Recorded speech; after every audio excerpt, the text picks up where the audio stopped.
Les liens entre les membres d'une même fratrie sont une énigme. Bien souvent, au sein d'une même famille, les fratries se mettent en constante compétition avec des activités malsaines, alors que les choses pourraient être simples, si simples. Mon frère Rémi n'était pas de ce genre-là. Nous avions toujours eu un rapport complice. Il me montrait sans cesse des jeux à faire à la maison. Ma mère ne comprenait jamais et s'énervait beaucoup en qualifiant mes loisirs de bêtises dangereuses. Mais mon frère était toujours présent pour arrondir les angles en prenant ma défense. Réellement, je vous le dis, on devrait tous avoir un grand frère modèle. Lorsque j'ai grandi, les choses ont quelque peu commencé à changer. Il ne me poussait plus vers ces sources d'amusement solo. Il voulait à présent jouer avec moi, être à mes côtés pour mieux me guider. Inutile de vous dire que j'étais aux anges. Un jour, alors que j'avais 6 ans, Rémi s'est approché de moi en catimini et m'a chuchoté à mon oreille. Hé frérot, tu voudrais t'amuser et devenir un grand? Un vrai de vrai? Il souriait gentiment, une main derrière le dos, comme s'il cachait quelque chose. De l'autre, il m'a fait signe de venir avec lui. Flatté et amusé, je l'ai suivi. Arrivé dans sa chambre, on s'est assis l'un en face de l'autre sur le parquet. Il a alors posé des petites sphères rouges sur le sol. Indiana Jones en personne croque des bonbons avant de partir en mission, me dit-il. Il est tellement costaud qu'il les mange par 5. Toi aussi, t'es un guerrier, frérot. D'un geste, il posa les friandises vers moi. Peu rassuré, j'ai secoué la tête. J'ai jamais vu qu'il se nourrissait avec ces machins dans le film, lui dis-je. C'est parce qu'il les cache, pardi. Il va quand même pas montrer toutes ses astuces à tout le monde. Mais Indiana Jones le sait. Moi je le sais. Et toi aussi maintenant. Comme mon idole, je voulais être un guerrier. Alors j'ai enfourné les 5 bonbons en même temps et j'ai croqué. Un feu a envahi ma bouche, brûlant ma langue et mes gencives alors que mes lèvres se mettaient à enfler. La brûlure s'est étendue jusqu'à ma gorge, tandis que je me mettais à tousser et à suffoquer. Ma mère, qui était en bas, a entendu mon corps tomber lourdement sur le sol. Elle a grimpé l'escalier, couru dans le couloir et pénétré dans la chambre de mon frère. Elle a aussitôt été renseignée par mon frère qui lui dit « Il a avalé de travers. Je ne sais pas ce que je dois faire. » J'ai passé quelques heures à l'hôpital. Cependant, les médecins ont dû rassurer ma mère que je n'avais rien, car dans la journée, j'étais de retour chez moi. Les jours suivants, c'était comme si que mon sens du goût avait été altéré. De toute façon, la brûlure qui persistait dans ma bouche m'a dégoûté pendant un moment de l'acte de manger. Quant à mon frère, il se répandait toute la journée en s'excusant. Il s'était trompé dans le choix des bonbons et avait pris des friandises totalement différentes à celles du film. Je m'en voulais de l'amener involontairement à se justifier. Après tout, on devrait tous avoir ce genre de grand frère exemplaire. De tous les endroits de la maison, le grand escalier en bois, dont notre mère nous avait formellement interdit l'accès, avait fini par devenir le lieu préféré de mon frère. Un soir, il s'est rapproché de la première marche, des craies et un chiffon à la main. Il s'est ensuite tourné vers moi et me dit « Tu voudrais retomber? Retomber en enfance ?» Il avait cet air énigmatique sur le visage. Admirant le vieil escalier, je lui répondis « Maman nous a interdit d'y aller. Elle dit que c'est dangereux. » « Maman dit ci, maman dit ça, » répondit-il agacé. « Espèce de poule mouillée. Elle n'est pas ici, en cas où tu ne l'as pas vue. Donc, on a le champ libre. » J'étais déjà prêt à éclater en sanglots, et j'ai regardé mon frère avec de plus en plus de réticence. Rémi avait rarement été dans cet état d'agacement et de rébellion. Il a ignoré mon regard et a tracé à la craie des chiffres, des traits et des spirales sur la première marche. « Et le jeu du jour est... » dit-il en mimant un mouvement de frappe violente sur un tambour imaginaire. « La marelle !» Paniqué, j'ai jeté un œil vers l'escalier et son jeu insensé. « Je ne veux pas jouer, lui dis-je. « Oh que si !» Tu vas le faire, me répondit-il. Moi, je vais m'amuser. Ton rôle en tant que frangin, c'est de venir jouer avec moi. Allez, c'est facile. Je commence pour te montrer l'exemple. Il est venu se placer sur la première marche, puis s'est cramponné à la rampe de l'escalier et a sauté sur la deuxième en équilibre sur le pied droit. Il a ri et est revenu vers moi. Rapide, simple et efficace. Rien qu'une marche. Une seule. Mais pour ton tour, on va juste corser les choses. Il s'est penché et s'est mis à défaire mes lacets. Les larmes aux yeux, je les regardais faire. Lorsqu'il s'est redressé, il m'a regardé avec un grand sourire. Un sourire qui, étrangement, me dérangeait. Rappelle-toi, rien qu'une marche, me chuchota-t-il. Malgré toutes mes peurs, toutes mes réticences, la volonté tenace d'épater mon frère l'avait emporté. Je me suis positionné sur la première marche. J'ai serré la rampe et sauté sur la deuxième, m'appuyant sur mon pied droit. Mais alors que je m'apprêtais à souffler, la voix autoritaire de mon frère s'est élevée. Encore. J'ai baissé la tête sur la marche suivante, qui me paraissait trouble. J'ai pleuré, et des larmes de peur ruisselant sur mes joues mouillaient l'escalier. Allez, saute encore, me redit-il. J'ai donc fait ce qu'il me disait. J'ai sauté sur la troisième marche, prenant appui sur mon pied gauche. Lorsque ma cheville a touché le rebord, j'ai immédiatement regretté. Mon pied manquant l'appui a dérapé sur celui-ci et tout mon corps s'est retrouvé projeté en avant. Dit comme ça, 3 marches, ça semble peu. Mais pour un enfant de mon âge, ça représente une chute terrifiante. J'ai dégringolé douloureusement l'escalier, alors que mon corps se tordait dans un enchevêtrement bizarre de pieds, de bras et de mains tordus dans des angles improbables, le tout accompagné d'un concert de craquements que j'aurais préféré oublier. Alors que j'étais là, étendu en bas des marches, je pouvais entendre mon frère rire et crier. Encore, encore. Voilà un an que je suis coincé dans un fauteuil roulant, sans même savoir pourquoi. Mon grand frère est toujours aux petits soins avec moi, mais notre complicité a changé. Il refuse qu'on joue ensemble, ou de me lancer des défis comme avant. Il dit qu'il est sûr qu'il gagnerait, et qu'il n'a donc aucun intérêt. Oh, et autre chose. Un bébé est venu agrandir les rangs des garçons de la famille. Je regarde d'ailleurs souvent Rémi s'occuper de lui. Peut-être enfonce-t-il un peu trop loin le biberon dans sa bouche, et peut-être le berce-t-il un peu trop fort, mais je sais qu'il n'est pas moins un frère exemplaire. Le soir, je l'entends chuchoter à l'oreille du nouveau-né. Je jouerai avec toi tous les jours, et je te laisserai gagner. D'une certaine manière, ça me fait chaud au cœur. Ce petit aura une chance phénoménale de pouvoir jouer avec un tel frère, comme j'en ai moi-même eu. J'espère que vous aussi, vous avez un Rémi, un grand frère dans votre famille. Je le souhaite à tous, de tout cœur. Après tout, on devrait tous avoir un grand frère comme modèle.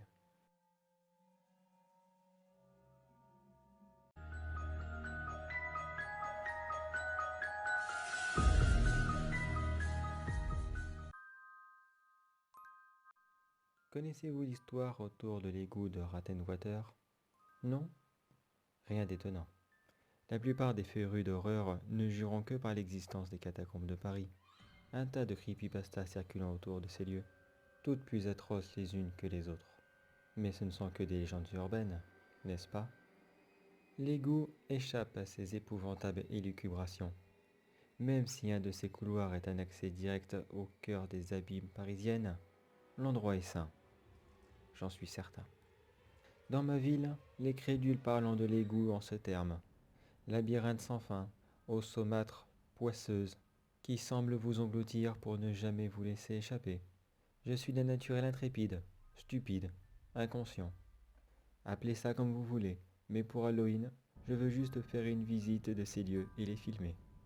Après tout, le grand frisson n'est-ce donc pas ce que nous recherchons tous? Le soir venu, je m'approche avec tout mon attirail. Lampe torche, téléphone portable et une caméra légère dans mon sac à dos. Mais pas mes lunettes de plongée. Je ne plaisantais qu'à moitié. Vous allez devoir nager encore et encore, disait-il. Aucun problème. Le papillon n'a aucun secret pour moi, même sans ses lunettes. La plaque d'égout est d'un verdâtre poisseux, totalement agglutiné dans son orifice. Je m'échine à la dégager dans une avalanche de bruits de succion dégoûtante. Je saute alors vers l'inconnu, dans un antre sombre presque sans fond. Je tombe les 4 fers en l'air en un craquement atroce. Immobilité et douleur momentanée. Dans mon malheur, j'ai de la chance. Mon dos est endolori, mais indemne. Mon sac à dos amortit la chute. Mes affaires et ma caméra sont désormais inutilisables. Je ne peux plus filmer mon aventure. L'eau noirâtre et agitée de l'égout m'arrive jusqu'à la taille. J'avance à tâtons pendant plusieurs mètres. Mes pieds dérapant, bien que je sois chaussé de mes meilleures baskets, elles n'ont aucune adhérence. À chaque pas, mes jambes heurtant des corps mous et visqueux qui semblent se désintégrer. Je suis au comble de l'horreur. Bientôt, je n'ai plus pied. Alors, dans cette eau vaseuse et trouble, je dois nager. Cela doit faire 1 heure ou 2 que j'évolue dans ce dédale dégoûtant. Je suis perdu et épuisé. Je commence à me noyer dans tout cet espace. Le temps file sans que je ne le sache. Ma montre est cassée. Je n'ai alors même plus d'espace-temps. Autour de moi, l'odeur devient de plus en plus pestilentielle. Peut-être provient-elle de ces choses flottantes, des...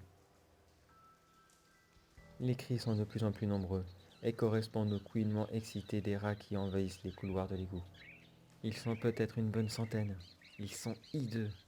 Certains ont des oreilles déchiquetées, signe de lutte acharnée entre eux. La plupart ont des touffes de poils manquantes, la gale. Et leur taille, mais leur taille! Même de là où je suis, j'arrive à les voir. Ils s'apparentent en plus à des ragondins qu'à des simples rats. Je suis libre de nager le crawl rapide pour sauver ma peau. Inutile, les rongeurs sont d'excellents nageurs, bien plus que moi. Et eux aussi ont leur propre instinct de survie, la faim démesurée. Je nage, en vain. Mes mouvements de jambes sont rapides, rapidement meurtris. Tous les quick quick quick cris sont déjà dans mes oreilles.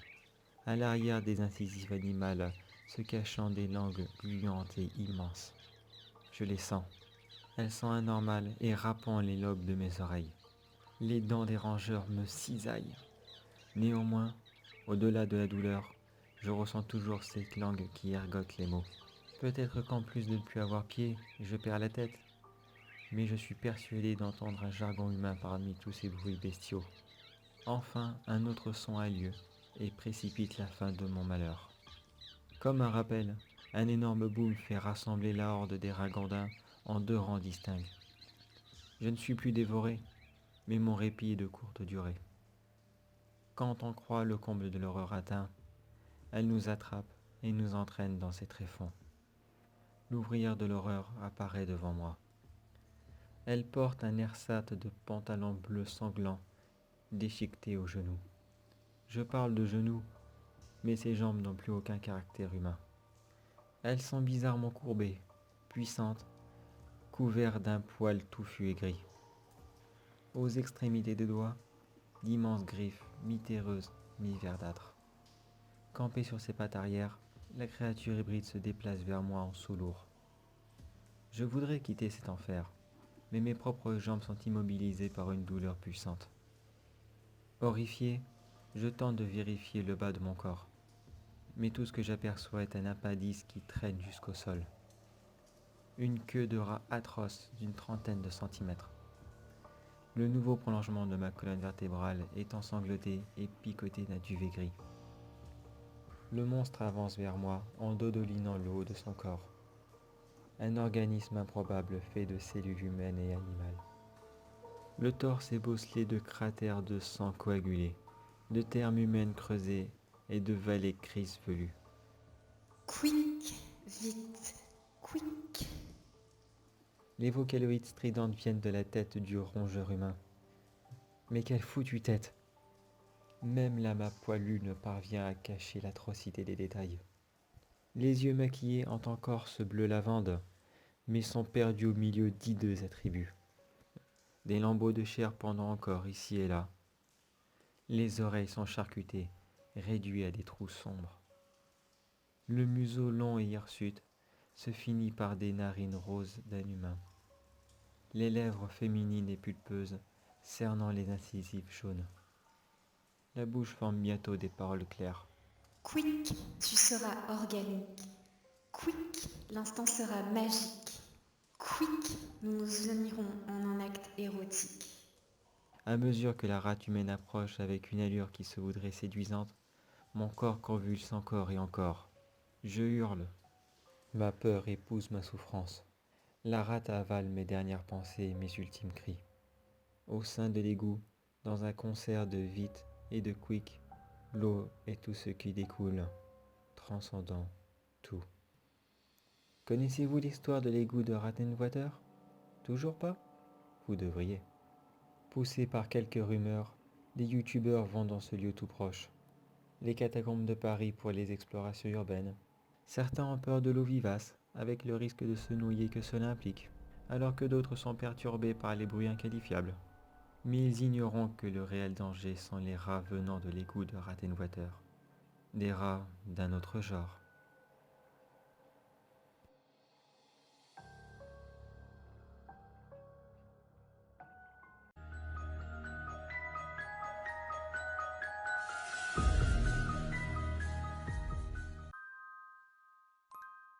L'innocence est vraiment la plus belle des choses qu'il peut y avoir sur Terre. On ne pense pas à ce qu'il y a autour de nous. On n'y fait pas spécialement attention. On ne porte pas attention aux malheurs, aux problèmes ou à la détresse des autres. Ou encore moins, un lieu extrêmement étrange qui se trouve non loin de chez vous. Et il y avait justement un petit lieu comme ça près de chez moi. Enfin, près de chez mes parents, autrefois. Nous habitions il y a fort longtemps de ça, 2-3 décennies, je dirais. Une petite commune, basée dans... Qu'importe. La seule chose importante de cette commune à retenir, c'était que ces deux entrées étaient principalement reliées par deux ponts. Traverser un pont de nos jours est quelque chose d'extrêmement simple, me direz-vous. Mais quand l'un de ces deux ponts est un accès direct vers la mort, cela est une autre histoire. Dans les premières années de mon enfance, voire même jusqu'à mon adolescence, mon père me faisait souvent remarquer, quand nous passions sur ce pont, que les barrières de sécurité sur les côtés étaient très souvent en réparation. J'ai même honte de dire, quand j'y repense maintenant, mais il en faisait souvent des blagues. Sa phrase préférée était toujours la même. Tiens, regardez, quelqu'un a encore fait le grand plongeon. Mais malheureusement, ce qui devait arriver arriva. Je vous rassure, aucun membre de ma famille n'y a passé. Ce fut mon meilleur ami. Il s'appelait Jean. Il venait tout juste d'avoir 18 ans. Comme tout bon jeune qui se respecte, il a voulu profiter de son permis pour aller faire un tour au McDo. Il voulait juste faire l'aller-retour. Moi, je n'avais pas envie d'aller avec lui. J'étais trop occupé à finir ma partie de jeux vidéo. Donc, il prendrait à emporter. Ce qui devait être pour lui une course qui devait au grand maximum durer une trentaine de minutes, dura finalement toute sa vie. Ce n'est que 3 ans plus tard, quand mes parents déménagèrent de cette petite commune, que je partis moi aussi. Je ne les ai pas rejoints, je suis parti de mon côté, pour prendre mon envol, comme certains diraient. J'ai déménagé à une petite vingtaine de kilomètres de là. Certes, je n'aimais pas cette ville, mais j'avais encore plusieurs amis ici. Je ne voulais pas les quitter définitivement. J'ai donc continué à faire la navette entre les deux villes, comme ça pendant 4 ans. Mais la semaine dernière, tout a changé. Alors que je faisais la route pour aller voir un ami, je suivais une voiture sur la route, d'un peu trop près, je l'avoue. Mais au moment de passer tous les deux sur ce maudit pont, elle tourna brusquement sur la droite, sans aucune raison, et fit elle aussi le grand saut, devant moi. Bien sûr, je me suis arrêté. J'ai voulu descendre, pour aller voir ce qui s'était passé, voir si la personne allait bien. Mais comme d'habitude, ça s'est résumé à une chute de 4 mètres de haut. L'avant de la voiture a directement atterri sur un grand rocher déchiqueté. Quand je suis arrivé, il n'y avait déjà plus rien à faire, à part admirer un spectacle macabre. J'avais tellement entendu parler de ces accidents et de cet endroit maudit. mais jamais je n'aurais pu imaginer que j'y insisterais. Je suis resté sur place pour appeler les pompiers, faire un peu la circulation.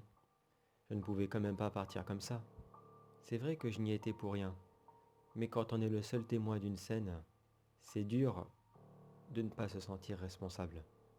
Par chance, aujourd'hui, il n'y avait pas beaucoup de voitures. J'ai donc pratiquement attendu 10 minutes, comme ça, tout seul. Enfin, je croyais tout seul. Je n'arrêtais pas d'entendre des petits murmures, des petites voix, comme quelqu'un qui m'appelait. Bof, sûrement le vent, je me disais. Il y avait beaucoup d'arbres à côté de moi. Le bruit pouvait venir d'eux, ou même de la cascade un petit peu plus loin, si seulement j'avais pu imaginer. La police et les pompiers sont arrivés quasiment en même temps. J'ai bien sûr fait une déposition, raconté toute la scène. En temps normal, j'aurais passé comme suspect numéro 1, mais la police était tellement habituée à ce pont. Ils n'ont même pas porté attention. Ils ont juste pris mon nom, mon prénom, écrit tout ce que je leur avais raconté, puis ils m'ont laissé partir. Mais je n'arrêtais pas de repenser à ces voix. C'est vrai que ça pouvait être le vent, mais quand même, j'ai eu finalement ma réponse hier. Mon ami avait été un peu dégoûté que je ne puisse pas passer chez lui l'autre jour. Il m'a donc relancé l'invitation, mais cette fois-ci pour aller voir un film au cinéma. Comme nous étions le week-end, il avait décidé de prendre la dernière séance, celle à 22h30, celle que je déteste le plus. J'ai horreur de rentrer vers 1h ou 2-3h du matin. Mais surtout, ce que je détestais le plus, c'est de m'imaginer rouler aussi tard sur cette route et de passer sur ce pont, ce maudit pont. Mais je l'ai quand même fait. Après tout, qu'est-ce que je pouvais risquer? Je suis donc parti de chez moi vers 22h. Nous avions l'intention de nous retrouver directement devant le cinéma. J'avais largement le temps de faire la route. Et si j'arrivais en avance, j'aurais peut-être la chance de choisir le film. Nous sommes en plein mois de décembre. Les journées sont très courtes, et même à 22h, la nuit est déjà totale dehors.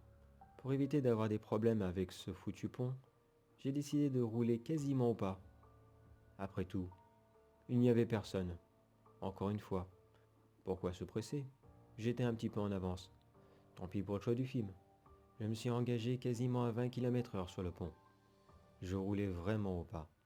Mais je ne voulais rien du tout risquer. Les souvenirs de cet accident étaient encore chauds dans ma tête. Et je ne voulais pas faire pareil. Arrivé au milieu du pont, j'ai entendu de nouveau ces petits murmures. Plus fort cette fois-ci. Mais c'était impossible. J'étais dans ma voiture. Il n'y a pas de vent. Je me suis pratiquement arrêté. Au début, je ne voulais pas m'arrêter. Mais je suis pratiquement sûr maintenant d'avoir entendu un appel au secours. J'ai directement pilé. Je suis sorti de ma voiture à toute vitesse avec une seule image en tête. L'image de la personne que j'avais vue mourir quelques jours plus tôt. J'imaginais que quelqu'un était en bas, qu'il avait lui aussi fait la chute. Quelques minutes ou quelques heures avant moi. Il avait peut-être survécu. Il était peut-être gravement blessé. Il fallait vite que je l'aide. Je ne pouvais pas rester comme ça. J'ai laissé quelqu'un mourir. Je ne referai pas ça. Hors de ma voiture, les appels à l'aide étaient plus forts. Ils étaient plusieurs. Là, c'était bizarre. J'ai un petit peu reculé au début.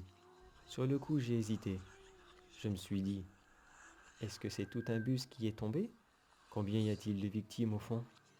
Mais les appels étaient de plus en plus forts. J'ai donc décidé de passer la tête hors du pont. Au début, c'était surtout par curiosité. Bien sûr, les regarder comme ça agonisant par terre ne changerait rien. Il aurait fallu que je cours directement pour aller les chercher, faire le détour. Mais au lieu de voir une ou deux personnes gisant sur le sol, ou alors se tenant leurs blessures tout en appelant à l'aide, j'ai vu une trentaine de choses que je pourrais appeler uniquement comme des zombies. Ils étaient tous là, à s'appuyer sur les pieds du pont, à essayer de grimper, tous les bras tendus vers moi. Ils appelaient tous à l'aide. Tous ces gens, ils avaient soit le visage déchiqueté, les tripes pendouillées, des bras et des jambes en moins, mais ils étaient tous là, tous appelés à l'aide. Toutes les victimes de ce maudit pont étaient là. Des hommes, des femmes, des enfants, de tous les âges. Ils étaient tous là, désespérés, ne comprenant pas ce qui leur arrivait. Et au milieu de tout ce petit monde, je reconnus mon ami Jean. Il était là, en plein milieu. Lui aussi m'a reconnu. Il m'appela par mon prénom. Il me supplia de descendre pour venir le chercher, pour venir l'aider. Mais moi, j'étais terrorisé par cette vision. Même si je l'aurais voulu, je n'aurais pas pu. Que pouvais-je faire de toute façon? Le pont m'aurait sûrement emmené, moi aussi. Je ne pensais à rien d'autre que partir, m'enfuir loin d'ici.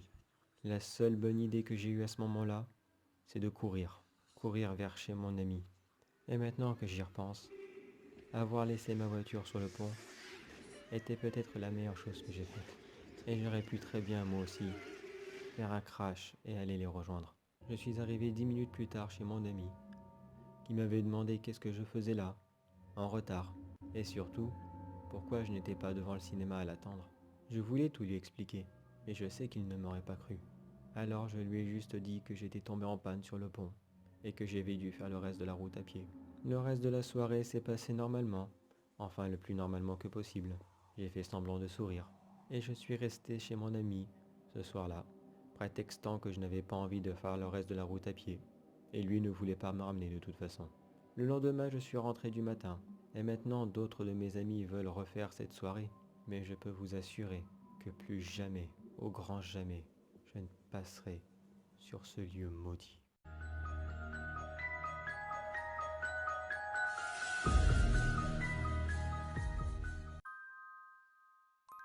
Cela s'est passé au mois de juillet dernier.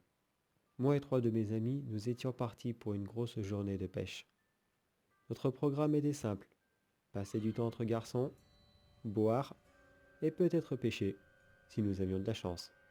L'un de mes amis nous amenèrent dans un endroit qu'il connaissait d'après lui très très bien, le long d'une petite rivière, tranquille, loin des regards indiscrets, où nous pourrions faire notre petite fête à nous, à la plus grande des tranquillités.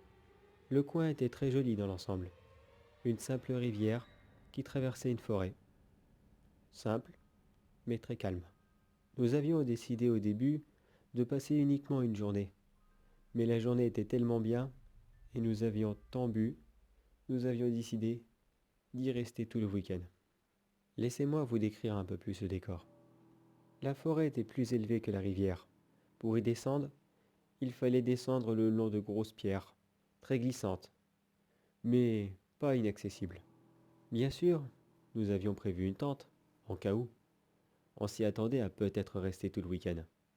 Donc, nous l'avions installée, à la sortie de la forêt, juste avant les grosses pierres. Nous voulions quand même garder les pieds sur terre, et non pas prendre le risque de glisser pendant la nuit en sortant pour pisser. Nous avions aussi pensé à descendre la tente le long de la rivière, mais le matériel était bien trop lourd. En plus, nous avions amené un barbecue. Pas question de descendre les rochers avec autant de kilos sur le dos. Et encore moins de les remonter. La journée se passa très bien, trop bien même. Finalement, la boisson était beaucoup plus forte que l'on pensait. Nous pêchions, bien sûr, mais c'était juste pour dire le faire, car très franchement, c'était le cadet de nos soucis.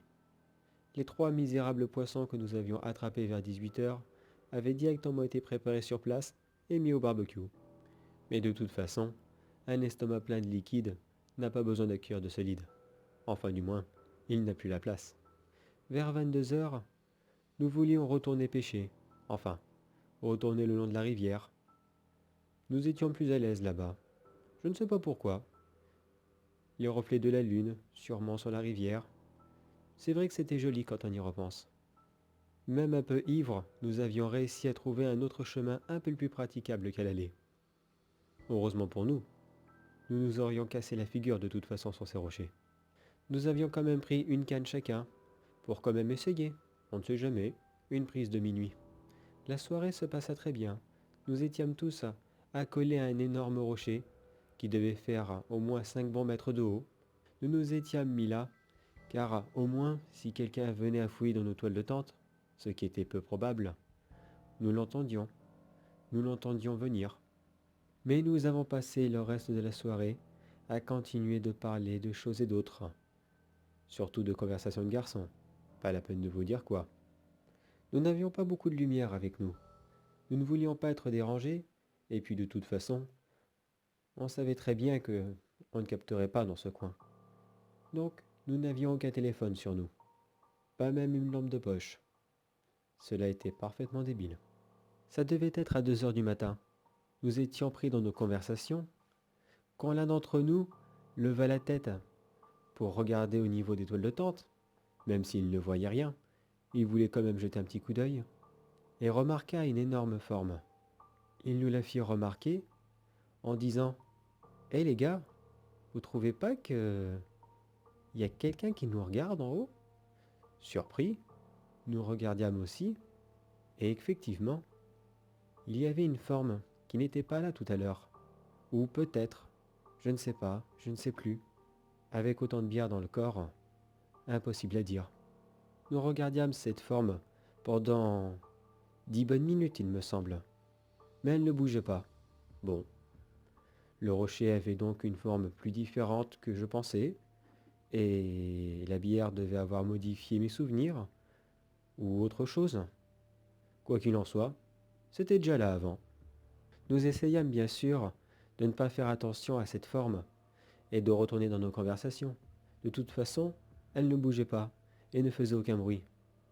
Quel était le danger? Mais on ne pouvait pas s'empêcher de regarder quand même. Un petit coup d'œil, un petit regard dans sa direction, car nous avions quand même un gros doute. Est-ce qu'il était vraiment là à l'aller? Moi je ne cherchais plus vraiment à savoir, mais les autres étaient quand même très perplexes. L'envie de partir bien sûr se fit ressentir. Mais quoi faire? Remonter? Retourner au niveau de nos toiles de tente qui étaient juste à côté de cette forme? Et s'apercevoir que finalement c'était juste le rocher, pour se retrouver bien bête à côté et devoir terminer la soirée plus tôt? Ou alors, remonter, oui, mais que cette forme n'était pas ce qu'elle semblait être, et alors s'exposer à un beaucoup plus gros risque. Après tout, si ce n'était pas le rocher, qu'est-ce que c'était? Sûrement pas un animal. Il ne bougeait pas. Un animal aurait bougé. Oui, je l'avais sifflé. Je lui avais même lancé une pierre, pour déclencher une réaction. Rien du tout. Mais nos conversations ne tournaient plus qu'autour de ça. Le mal-être se fit vite ressentir, et nous décidâmes de partir. Mais dans notre état, nous décidâmes d'abandonner notre équipement, notre tente, notre barbecue, et de revenir le chercher le lendemain matin. De toute façon, ces bois sont complètement vides. Personne ne viendra les prendre. Tout en refaisant le chemin du retour, je gardais quand même un œil derrière moi. Cette forme était quand même très bizarre. Maintenant, quand j'y repense, je peux plus ou moins vous la décrire. On aurait dit quelqu'un qui était penché, à genoux, appuyé sur ses mains, et qui regardait en bas, qui scrutait l'horizon. Enfin, qui scrutait les bords de la rivière. Et s'il y avait eu quelqu'un qui était là, depuis le début, depuis combien de temps il était là? Bof, je chassais ces idées de mon esprit. Mais le lendemain matin, seulement moi et mon meilleur ami, nous arriviâmes sur les lieux pour récupérer tout ce qui était à nous. Et j'ai découvert, avec horreur, oui, la tente était là, oui, le barbecue était là, et tout le reste de nos affaires. Rien n'a été volé, car ce qu'il manquait, et c'est là le plus horrible, penché sur le rebord de la falaise, il n'y avait rien du tout sur la pierre, rien qui y ressemblait. Elle était complètement vide. Quelqu'un nous avait regardés toute la soirée.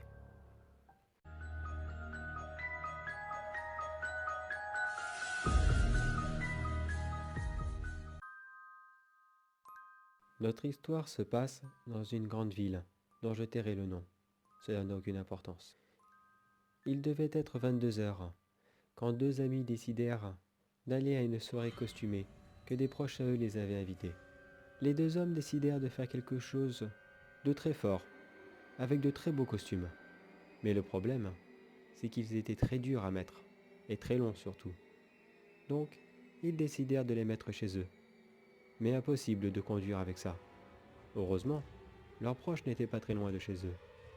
Donc, ils feraient la route à pied. Et puis de toute façon, à 22 heures, qui pourrait-il croiser? Nous sommes en plein mois de novembre. Il fait déjà bien noir dehors. Les deux hommes commencèrent à marcher dans les rues. Mais pour gagner du temps, ils décidèrent de changer leur itinéraire et passèrent par le parc public de la ville. En temps normal, en été ou au printemps, et surtout en pleine journée, c'est un endroit merveilleux, un vrai plaisir de s'y promener. D'ailleurs, ils le connaissent par cœur, et ce soir, quelque chose était différent. Mais ils n'y portèrent pas attention. Ils étaient là, se pavanant dans leurs beaux costumes. Ils les avaient préparés depuis des semaines.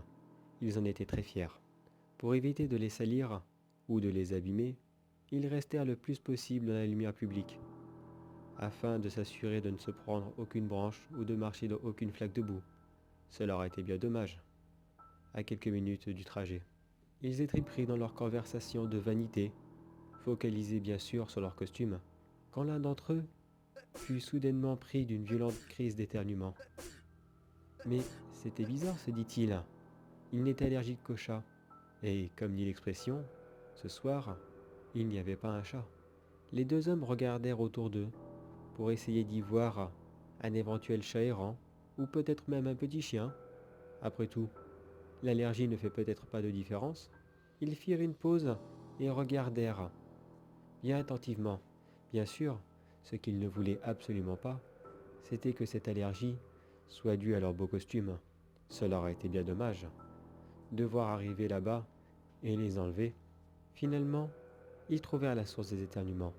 Dans un buisson non loin d'eux, bougeait quelque chose de très poilu. Quelque chose de bien trop gros pour être un chat, mais quand même trop petit, trop maigre pour être un chien. Les deux hommes ne cherchèrent même pas à savoir ce que cela était. Ils étaient juste satisfaits que leur costume n'était pas à l'origine de cette allergie. Ils continuèrent leur route. Mais plus ils continuèrent, et plus les éternuements se faisaient forts. Car oui, la créature les suivait. Elle les suivait de plus en plus près. Elle faisait le plus que possible. Attention à ne pas être vue, passant de buisson en buisson quand cela était possible, ou en courant très vite quand elle n'avait pas de cachette.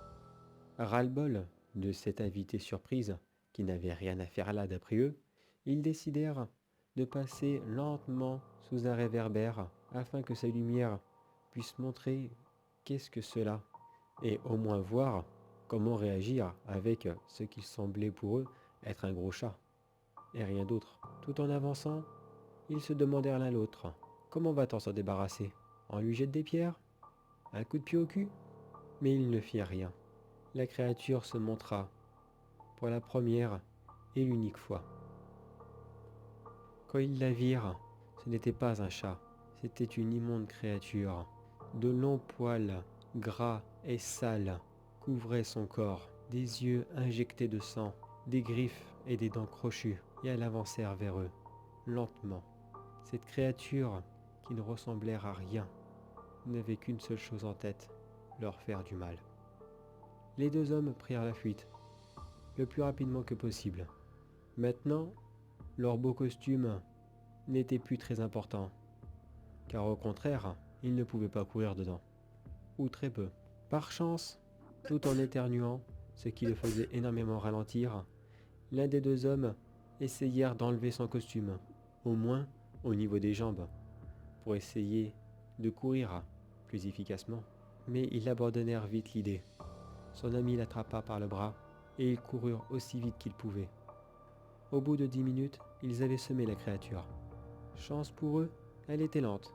Tout en continuant leur course, ils cherchèrent un abri et ils trouvèrent des toilettes publiques, encore ouvertes à cette heure. Ils y coururent et essayèrent de s'y enfermer. Mais, sans les clés, cela était bien difficile. L'un des deux bloqua la porte, pendant que l'autre essayait d'attraper son téléphone pour appeler la police ou ses amis, n'importe qui, mais de toute façon, il fallait que quelqu'un vienne les sauver. Mais encore une fois, Leurs beaux costumes les dérangèrent. Car oui, ils avaient leur téléphone, mais ils étaient rangés sous ce qui faisait le plus leur fierté, donc inaccessibles. L'autre homme lâcha la porte, et lui aussi essaya d'attraper son téléphone. Les minutes passèrent, et les hommes étaient pris de panique. Ils comprirent que les secours ne viendraient jamais. Pris dans leur dernier élan de panique, ils étaient tous les deux en train d'essayer de s'arracher mutuellement leurs costumes. Mais ils étaient tellement pris dans cette activité qu'ils ne firent pas attention à la porte, jusqu'à ce qu'elle s'ouvrit lentement avec un horrible grincement. Plongés dans le noir, ils demandèrent si quelqu'un était entré, mais comme seule réponse qu'ils ont eue, c'est l'un d'entre eux qui se remit à éternuer de plus belle.